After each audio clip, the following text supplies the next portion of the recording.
What's up, guys? This is Coach Grant with First Down Training, and today we're going to be breaking down some of the routes from the wide receiver versus DB one-on-ones from last year's opening. This video is by request, guys, so if you have any video suggestions that you would like to see me do, please leave it in the comments. I will make sure to get back to you, and I will make sure to make a video on it if I think the idea can give everybody a little bit of value. So this is going to be, he's going to be running a slant right here, this receiver. Now, the main thing he's trying to do is use this diamond release technique. He's going to take a little bit of a hesitation hop, then he should be taking 3 hard steps to the outside. Now, he takes 5 here. I would like it to be a little bit more smoother with 3 steps, okay? But it's the same concept of what this DB does and what we're trying to get him to do here, okay? And now, in a couple of these routes, we're going to critique a lot of it because, honestly, I'm not a big fan of one-on-ones, okay? I really don't think that it's game realistic because too many guys waste too much time right here. They waste too much time at this release. They take 50 steps, and then they make all these moves at the top of the route because they're trying to get this guy to break his ankles. Meanwhile, the quarterback's taking a 3-step drop with freaking 3 hitches, and the timing's off, and it's not realistic, okay? So you need to make these as realistic as possible. This is the day and age of 7-on-7 one-on-ones where it's not realistic football. We need to make it realistic football. So we're going to watch it full speed, then we'll break it down. So hesitation, 1, 2, 3, 4, 5 to the outside, and he's running a slant. Now, I think 3 steps would be better because it times up the route better with the quarterback. Quarterback is just going catch throw, okay? So we got to get out of it quick. So I like the hesitation step. Now, the main thing I want you to see when he goes on this diamond release, commits his shoulders to the outside and he gives his eyes to the outside. DB has a good first step trying to work him back to the outside. Now he's going to be turning his hips and opening up the gate because his biggest nightmare is getting beat over the top. Every DB's biggest nightmare is getting beat over the top. So anytime we're working a slant, press, inside leverage, this is something we could do. So 1, 2, 3. I would like him to make this break right here, right? That's his first step. Second step, third step, I would like it to be a little bit further outside, right? And really be striding out to really get this DB to turn and open up. But he takes a little bit of choppy steps, and then he takes 2 more steps, so 4, 5 here, right? When he makes this jab, look where the DB's at. His gate's open, doesn't have hands on him. Now, we could just cut right back underneath. Now, let's say he was to get hands on us with this left hand. All we got to do is swat, I would say, from elbow to the back of his shoulders, somewhere in that point of control range to swat him by and then cut back underneath. But the same result happens, right? He opens up this gate. He can't recover. And this receiver does a great job of accelerating out of this break, right? That's a really good job. And then he catches this ball. Quarterback could put this thing in front of him a little bit more. But the main thing I want to talk about is we need to get up into this route, okay? We cannot spend too much time. I think we give it a little hesitation hop, and then it's 1, 2, 3. And we're striding out. We're going full speed, really selling like we're going vertical. The same result's going to happen. He's still going to turn his hips. He's still going to open up that gate. So we really got to sell vertical by taking 3 hard steps to the outside, not 5 choppy steps and taking a little bit extra time. So hesitation hop, just think he needs to take 3 hard steps to the outside rather than 5 choppy steps, okay? So we're going to watch this route here. Now, this is what I'm talking about. This throws a little late over the middle, but that could be the timing of the play, right? But the main thing I want to talk about is just this route critique right here, okay? So when he's running this route, when he makes this stick, guys, I see a lot of young receivers do this, and especially in this video, they flail this arm out, okay? Now, what that arm does is it's just an indicator to everybody that you're making this break, okay? That's all it is. It's an indicator that you're going to make a break. It's an indicator that you're going to make a stick. Just like a snap down, guys will flail this arm out, okay? We want to try to keep that arm as tight as we can to our body, okay? That's what we want to do. So now when he bursts up, he does a good job of committing his eyes, and now snapping it down right here is a good job to get this DB to break on the ball, right? If we get him to break on the ball in this situation, then we give him a jab outside, then come back over the middle. We did our job, okay? So I think he could be a little bit more patient right here, right? He kind of breaks down, and then he gives this jab to the outside. Now, you see what he's trying to do with his head and shoulders. I think he could be a little bit more explosive with this stick and really be more violent, because when you just dip your shoulder like this, we're not really going to get him to bite too much and shoot outside. I really want to almost turn and be violent, but not drop my pad level like this and not be explosive. I want to explode off of this stick right here and then be able to shoot myself out, but I want my head and my shoulders to drive me out the opposite direction. I see what he's trying to do, and I love what he's trying to do because that's what you need to do in this situation to get this DB to bite on an out, but we just need more. You just got to give more on this example, but he does a good job of accelerating out right here, and you see we could even get this DB to lean a little bit with a below average head fake and shoulder fake, right?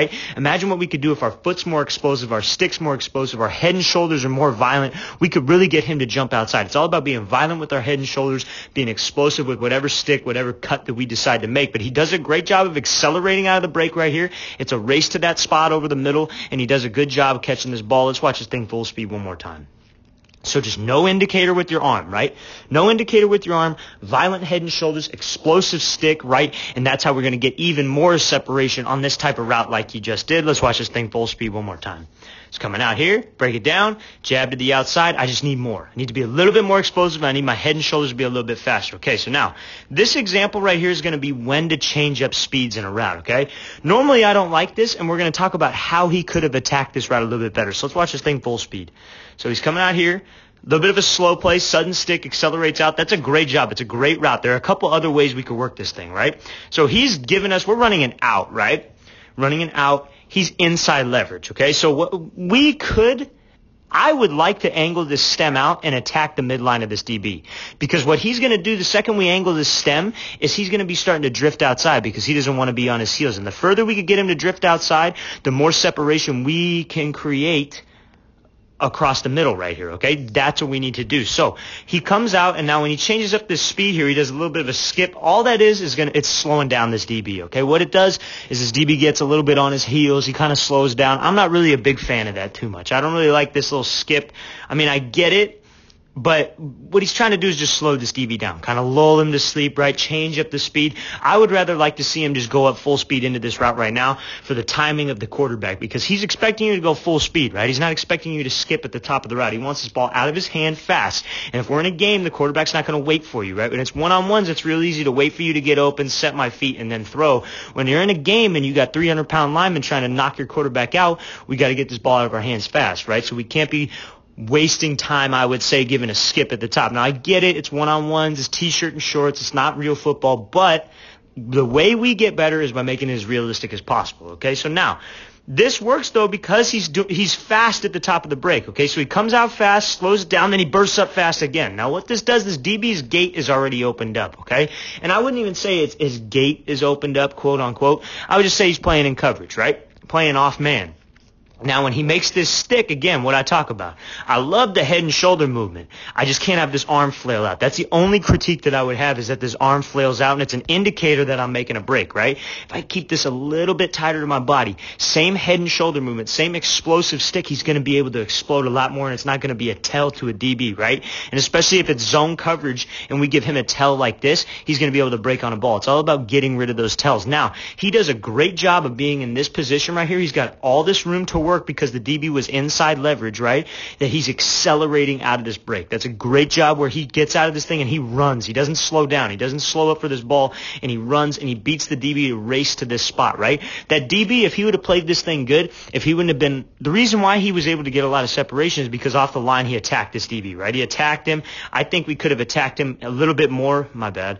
I think we could have attacked him a little bit more on this midline right here to really get him to drift inside or to get him on his heels, and then we make this sudden stick. But same result of the play. Does a great job of attacking him, getting him on those heels, sudden stick, and exploding off of this break. That's a pretty good route. Couple critiques off of it. Let's watch it full speed one more time.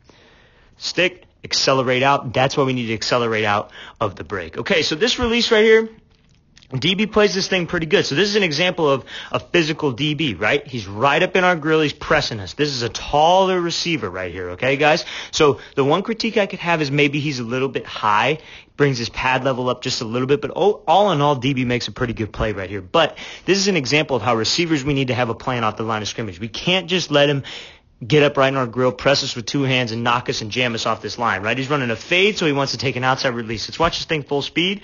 So he's able to get those hands off of him. He's fighting throughout the route. Quarterback leads him inside just a little bit, but the DB plays this thing pretty well because the DB, to get this receiver a yard from the sideline, that is great coverage by this DB, right? Sometimes they're going to make good plays, especially in one-on-ones. It's tough, right? Sometimes they will make good plays, but we're going to talk about how, see, this DB has a very good, strong base, right? He's jamming us with two hands, okay? This is good technique right here by this DB. Jamming us with two hands, strong base off the line of scrimmage. Now, the main thing we got to do is we just got to be able to fight. We just got to fight his hands. We can't come off this thing with our hands low. You see where his hands are. Hands are right by his side. Hands are ready to go, nice and tight to his frame. His hands aren't flailing wide out here like everybody loves to do and exposes their chest. Keeps his hands nice and tight to his frame.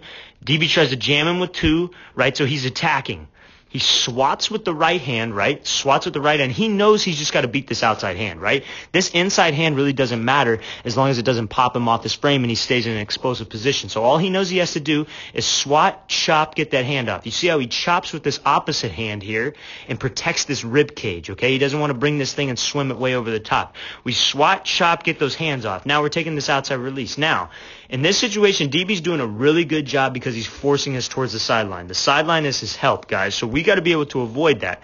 Off the line of scrimmage, how I would approach this, or how I would tell my guys to approach this, is by really trying to be violent with my hands right here and maybe dip in this opposite shoulder. So violent and then dip this left shoulder and rip underneath so I can work to restack, okay, if that makes sense. But I just don't want to bring this thing too tall. I don't want to be in this position where I'm very tall and this guy's very explosive and forcing me to the sideline, right? Okay, so I don't want to be too tall. That's the main thing I want to talk about, especially you taller receivers. It's harder to get low. But if we can dip my shoulder, especially against a physical DB, and we could rip underneath and work back to restack where he's trailing our back hip, then we did a good job. But we just stood up just a little bit, and he does a good job of fighting hands right here. This is great technique. We got to work that windshield wiper, getting those hands off. Might be a little bit of a hold right here, and obviously I'm biased because I don't like DBs, but a little bit of a hold. We could get his hands off. That's a good job fighting. We just got to fight. We work that windshield wiper. Every time we're in this situation, we want to pretend like the DB's almost got crap underneath his fingernails, and we don't want him to touch us, okay? Get those hands off, and now quarterback leads him a little bit inside, but this is such a hard throw for the quarterback. This is really great coverage by this DB, and he makes a good play on this thing, okay? But now we know what we need to do. Anytime we get a physical DB off the line of scrimmage with two hands about to pop us, we just got to be physical with this. We can't pop straight up because you see what happens when we pop straight up. We get jammed to the outside. We get forced into the sideline. Hard throw for the quarterback. DB did a great job.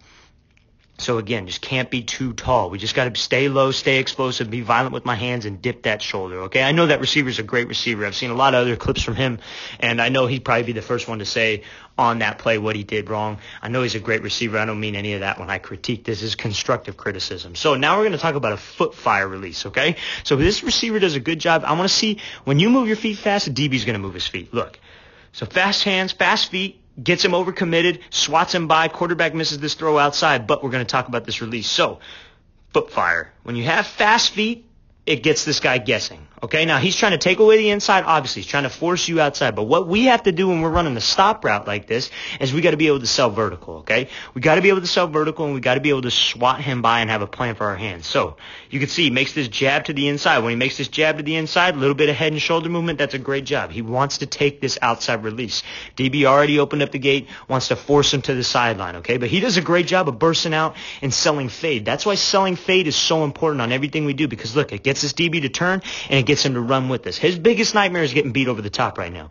And he already felt it because off the line of scrimmage, we got him off. We got his feet working. We got him on his heels. We got him guessing. So then we sell fade. That's what we need to do. And then when we have this stop route, we got to be able to stop right on a dime, right? Right when we snap down with this outside leg here, we got to be willing to swat him by with our left hand, and you see where he's attacking the back of his shoulder. That's a point of control. Swat him by in and out of this break. Now you can see he's coming back to this ball, snaps his eyes around. Quarterback just misses this thing outside, but that's a great route by this receiver right here. Selling fade, getting this DB on his heels, getting his feet working off this line of scrimmage, selling vertical, and swatting him by. Just got to hit this throw from the quarterback. Let's watch this thing full speed one more time. So burst up field, full speed, swat him by. That's a great job by this receiver being able to stop right on a dime and swat that DB by. All right, guys, I really want to thank you for watching. I really appreciate it, guys, and I'll see you guys next time.